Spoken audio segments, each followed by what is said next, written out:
Where do you find the hope and the strength to continue to fight, or for those who are listening, to get the motivation to stand up and say what's on their mind? Well, people have to have a dialogue with their own conscience. You know, if you don't imagine that you get upset with something when you recognize an obstacle in your path, and then imagine that you need a path and that you've chosen reasonably wisely, let's say, not perfectly, but reasonably wisely. An obstacle arises, you're frustrated, disappointed, ashamed, afraid. Well, you have something to do to clear out the obstacle. You have something to say. Well, then you don't clear out the obstacle because you're afraid to speak or you're unwilling to speak. You want to defer the conflict because you hope it will go away. All that'll happen is that the obstacles will pile up. But then your life will be nothing but obstacles. Well, you need to know that. You have to ask yourself if you believe that's true. If it's true, then you don't want to remain silent. Imagine too that as you remain silent, you get smaller because you're not manifesting the courage necessary to live by your own standards. And the problem gets bigger. Well, if you're not going to speak now, what makes you think you're going to be more prepared in the future? You won't. Why is that going to happen? When does that ever happen? Well, I can't believe we're talking about school. People who say, just stay quiet in school, just get the grade. That's paying wrong. them. That's wrong. That's right. You're paying them. You don't have the courage when you're paying. When somebody's paying you and they're doing something at work and they want you to play along, you think you're going to have courage then? I mean, you've got to face it as it happens. I told my students all the time to never write something they didn't believe to be true. And I know this as a psychologist too. You know, you might think, I can get away with writing out something I don't believe for the grade, but there are studies of this sort of phenomenon. So imagine you have a viewpoint, and I measure that with a political attitudes questionnaire. Okay, maybe it's a viewpoint. What do we take? You're anti-immigration, just for the sake of argument. And then I ask you to write out a 500-word pro-immigration essay. And then a week later, I give you the political questionnaire again. Now, I'm going to bury it in a bunch of other questionnaires, so you don't know what I'm measuring. Okay, Your belief has tilted way towards the argument that you've made, even though you don't know it. So, and it's because most of your beliefs are actually rather shallow in terms of their explicit formulation. You think you believe something, but it's pretty shallow. It's just an assumption. Now, you might act on it and all of that, but it's not well differentiated and articulated. Now, if you take one of your assumptions and you write a counterexample, you're going to articulate that. Well, then that's going to move you. And so if you think that you can write an essay that you don't believe and you'll remain unscathed by that, well, you're wrong. You won't. And if you do it 20 times, you will turn into what you wrote. That's what will happen. And it's an absolute sin in my estimation. I mean that specifically for anyone who attends university to write what they do not believe to be true. It's certainly a sin for anyone to encourage them to do that. Now, you can do that as an exercise. You can ask people to delineate out an argument that runs contrary to their viewpoint. That can be part of the reasonable process of learning. Correct. But that is not the same thing as doing it for deceptive purposes to manipulate your professor because you're too cowardly to formulate your arguments properly. In chapter 11 of Beyond Order, this new book that you've been referring to, I tried to delineate out sources of tragedy and malevolence for that matter, but we can start with tragedy because you need a theory of tragedy. Because otherwise you tend to blame simplistically. Okay, so we could walk through it very quickly. You just talked about one particular kind of tragedy, which is natural. It's like you can do everything right and nature can take you out at the knees, right? Yep. Okay, so that's one source of suffering in life, the natural world. Another source of suffering is the inadequacy of our social institutions. And a third source of tragedy is our inadequacy as individuals. And you can malevolence doesn't apply particularly to the natural world, although it can feel like that at times if someone you love is afflicted by some terrible disease, for example.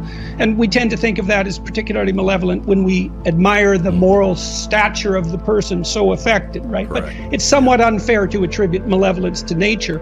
It's more fair to attribute it to social structures, and it's more fair to attribute it to the darkness in our own souls. But you need to know, I think you need to have a sophisticated representation of tragedy and malevolence so that you don't fall prey to simplistic blaming. So human suffering is not caused by capitalism. That's wrong. Now you could say there are elements of human suffering that are exaggerated by excesses and defaults in capitalism. That's a different statement. That's not a black and white statement. It's a reasonable statement. You can progress from there. But you should say perhaps at the same time that for all its faults, this is the good that it's done, and it isn't obvious what system would work better. So now the question, I suppose part of the question is, why do we fall prey to more simplistic forms of reasoning? And some of that is, well, it's convenient. It's easy and convenient. It's easy because it's easier to think in black and white terms to just attribute malevolence. So, for example, if you believe that all human suffering is a consequence of capitalism, that solves a lot of problems for you. You know where malevolence is. You know what your moral duty is. You've simplified the world. You've taken a huge burden off your shoulders, and you certainly don't have to take on the moral requirement of participating in the system, and perhaps you don't want to, and God only knows why that might be. You want this more nuanced approach, and that was actually part of the purpose of a classical education. A humanities education was designed to give you a more nuanced view. That was its original purpose, although that's, sadly, I would say, gone by the wayside. It looks like it. I've had these conversations recently that have been quite interesting, they're very disturbing, actually. I talked to two of Canada's most outstanding people in the last 2 weeks, Conrad Black, who ran a huge newspaper empire, and Rex Murphy, who's probably Canada's best known journalist personality, because he's both. He's a great journalist, but he's a personality as well. And they remembered their university education. Jocko Willink as well. He's not a Canadian, but he had the same kind of memory. They talked about their education in the humanities, mostly concentrating on English literature, and described it with tremendous fondness as a turning point in their life, as an opening up of the world of knowledge to their youthful eyes, right? Very, very fondly. Contrasted that with Yeonmi Park, who was an escapee from North Korea, very brave woman who was then enslaved in China, had a life that was just sheer hell, and spent a good part of the interview telling me how much better her life was than the lives of many people she knew. She wrote a book called In Order to Live, but the book stopped at the year 2015, so I asked her what she did. She went to Columbia, took a humanities degree, which was a dream of hers. After finishing her entire education in one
year, her education prior to university. Cow. Right, exactly. Then she went to a South Korean university for 3 years. They're hard to get into. And then she went to Columbia. I said, what was it like going to Columbia?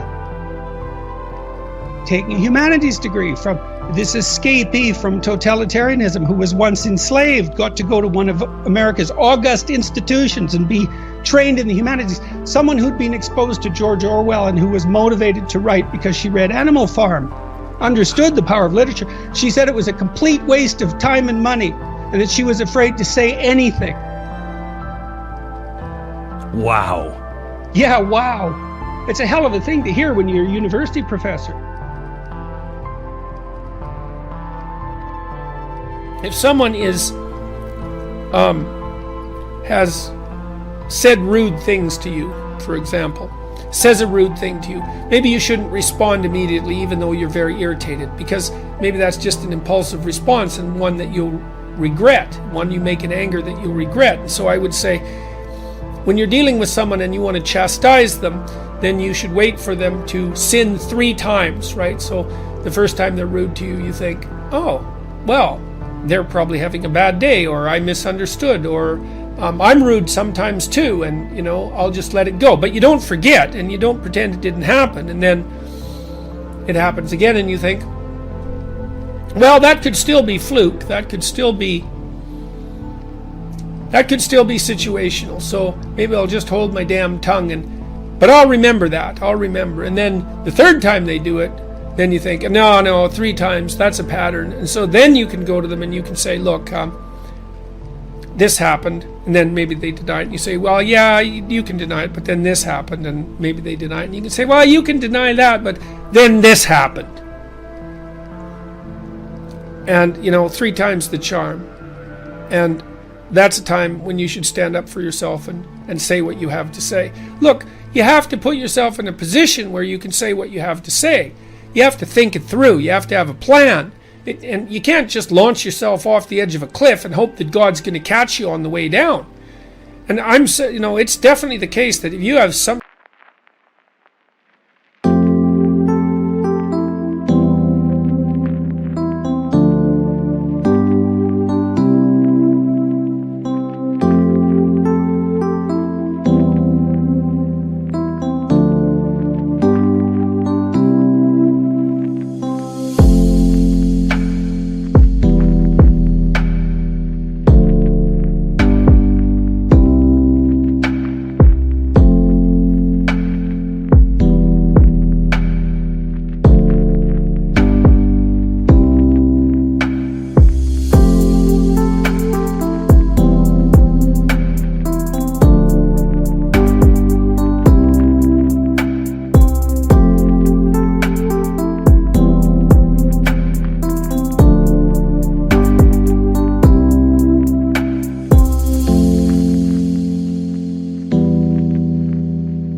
to say. Like if you're being oppressed at work, if you've got some, horrible tyrant as a boss, or maybe that's happening to you in your marriage, or maybe you're the horrible tyrant, God only knows.